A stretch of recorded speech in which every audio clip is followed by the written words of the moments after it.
मुसीबतें कभी बताकर नहीं आती, वो अचानक गिरती हैं जैसे आसमान से बिजली।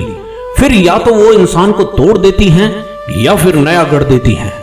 एक कॉलोनी में राजेश की एक छोटी सी किराने की दुकान थी, जो उसका एक बड़े शोरूम का सपना तो थी ही, और यही दुकान उसे उसके परिवार का सबसे बड़ा सहारा भी थी। लेकिन एक रात अचानक दुकान में भयंकर आग लग गई और देखते ही देखते कुछ ही मिनटों में सब जलकर राख हो गया। पैसा गया, दुकान गई, उम्मीद और सारे सपने भी जल गए। उस पल राजेश टूट गया, लगा जिंदगी खत्म हो गई। पर कभी कभी मुसीबतें सिर्फ तोड़ती नहीं हैं, वो चुपके से एक बड़ा सबक भी दे जाती हैं।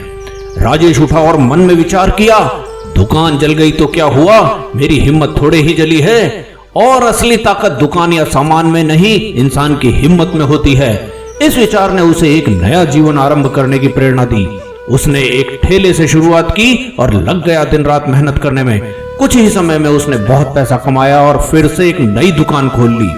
अब राजेश की दुकान पूरे शहर की सबसे बड़ी दुकान बन गई।